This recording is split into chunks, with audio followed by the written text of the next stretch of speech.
Are you self-employed? Don't think you need business insurance? Think again. Business insurance from Zensurance is a no-brainer for every business owner because it provides peace of mind. A lot can go wrong. A fire, stolen equipment, or an unhappy customer suing you. That's why you need insurance. Don't let the "I'm too small for this" mindset hold you back from protecting yourself. Zensurance provides customized business insurance policies starting at just $19 per month. Visit Zensurance.com today and buy your policy online in just a few minutes. Zensurance, mind your business. Frequency, podcasts that resonate. How would you like to go into space? 2, 1, 0. All engine running. Well, that used to be a pretty ridiculous question to ask someone. Since the first human entered orbit in 1961, being an astronaut was something that was reserved for a very select few people with the, quote, right stuff. It's one small step for man, one giant leap for mankind. But no longer. Now, going into space is open to everyone, so long as you have enough money to buy a ticket. Today on The Big Story, we're talking to a Torontonian who has done just that. A man who's going into space today. Joining me is Henry Wolfond, who's the chairman and CEO of Bayshore Capital in Toronto.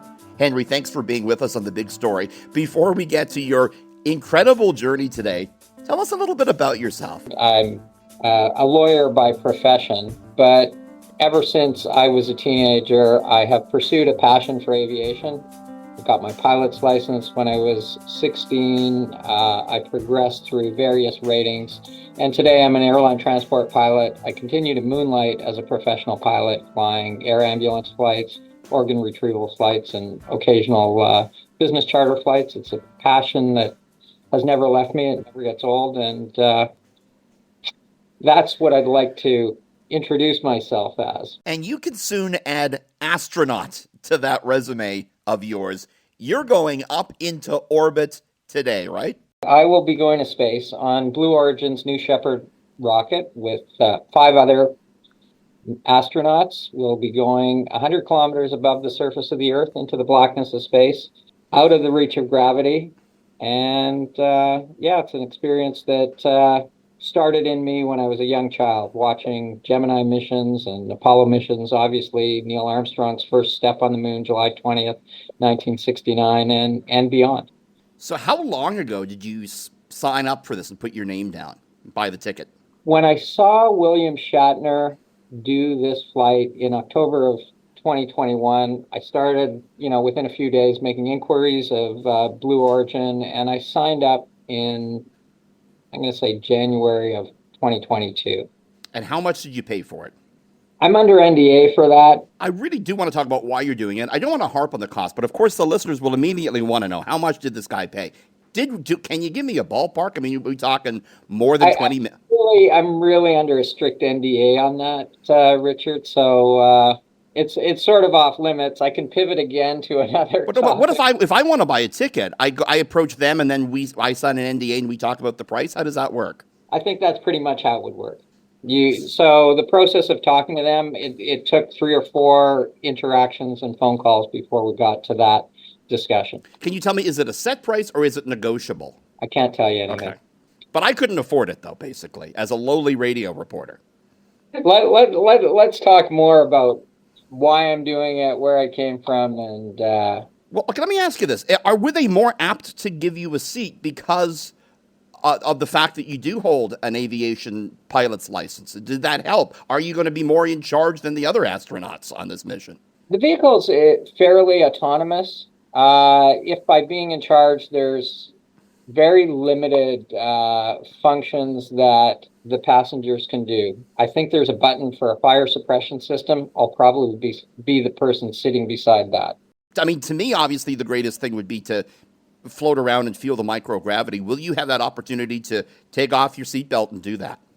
Absolutely. You get 4 to 5 minutes of weightlessness. Interesting as you say that. I've spoken to a couple of astronauts, NASA astronauts, and people who have done this before. And yeah, the feeling of weightlessness is something that will be really cool. I recently did one of those zero gravity parabolic flights to kind of get that experience. But what any of the experienced astronauts tell me is look out the window.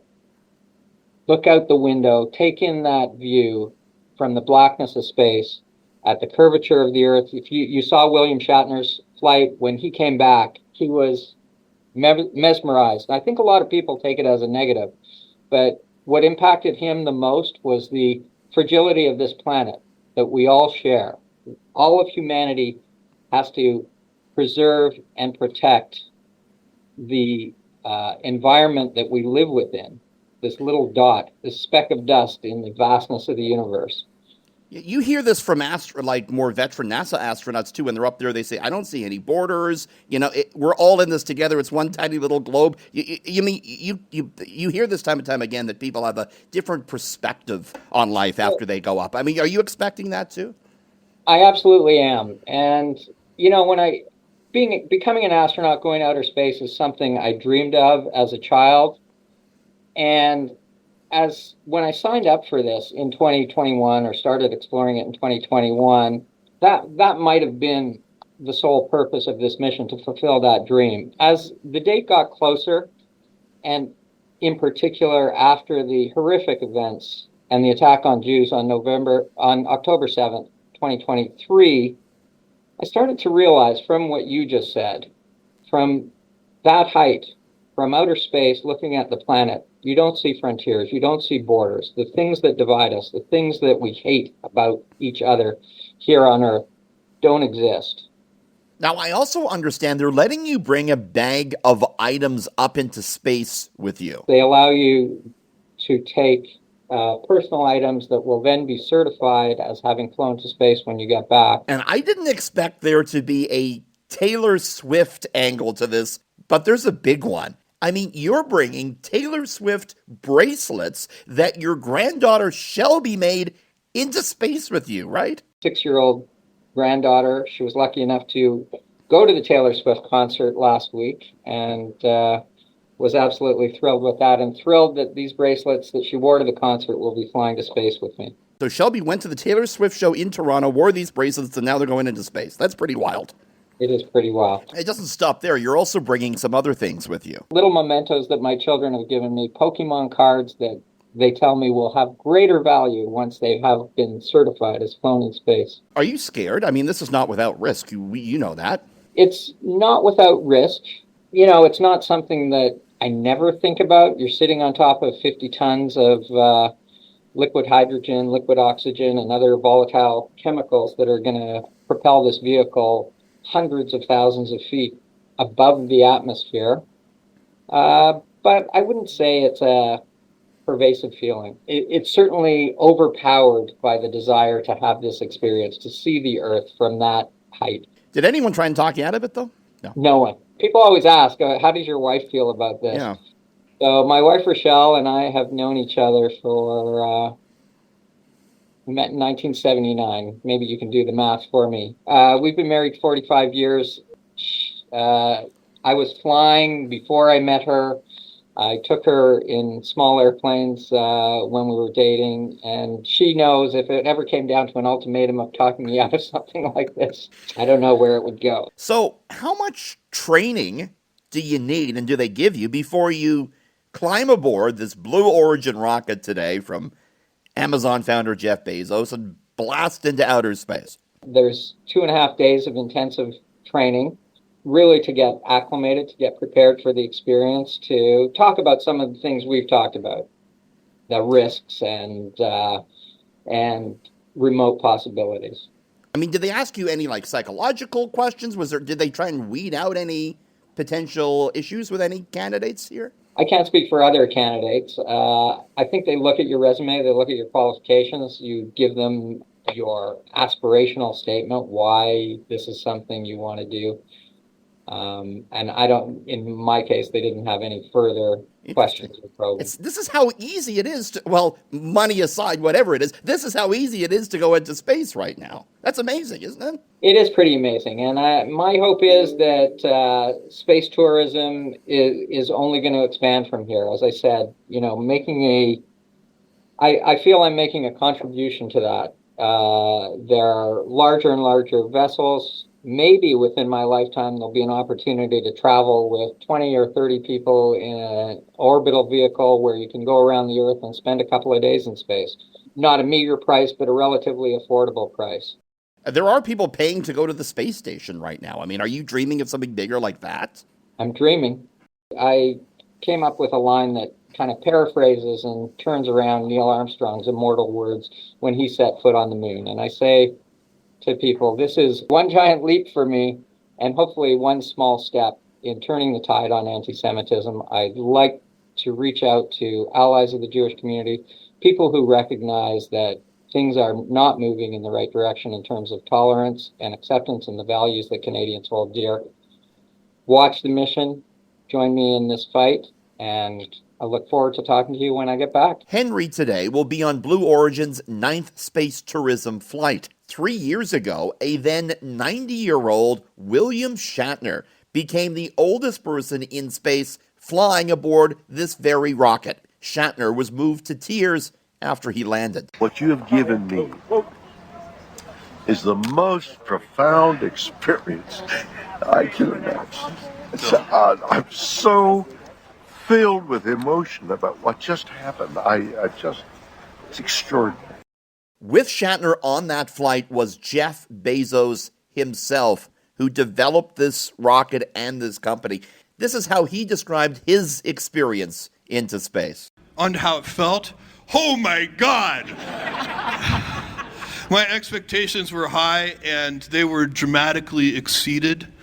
We were talking about this a little bit in the car ride on the way back, and I don't know, the zero-G piece may have been one of the biggest surprises because it felt so normal.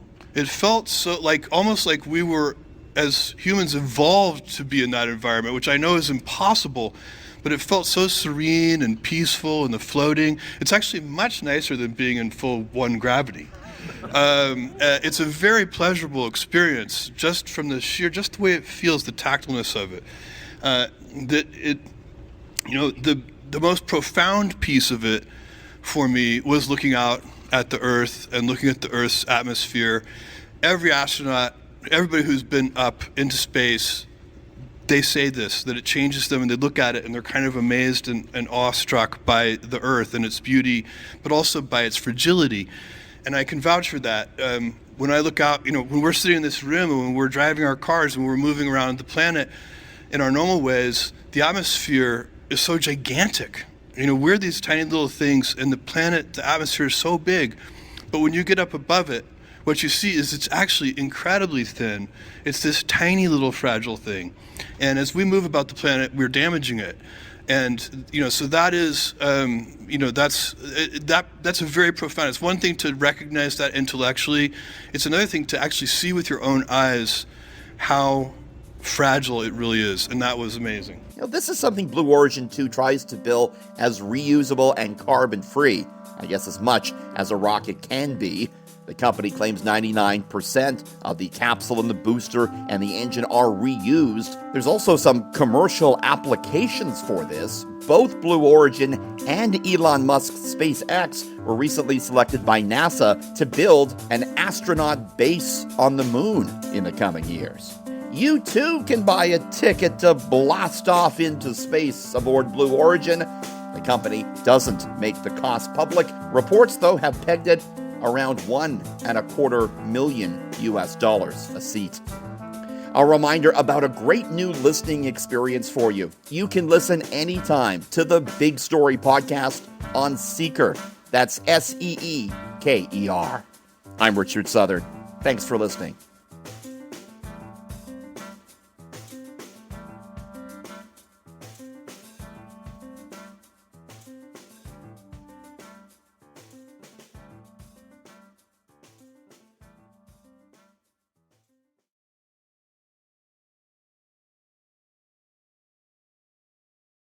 Be honest. When was the last time you thought about your current business insurance policy? If your existing business insurance policy is renewing on autopilot each year without checking out Zensurance, you're probably spending more than you need. That's why you need to switch to low-cost coverage from Zensurance before your policy renews this year. Zensurance does all the heavy lifting to find a policy, covering only what you need, and policies start at only $19 per month. So if your policy is renewing soon, go to Zensurance.com and buy your policy online in just a few minutes. Zensurance, mind your business.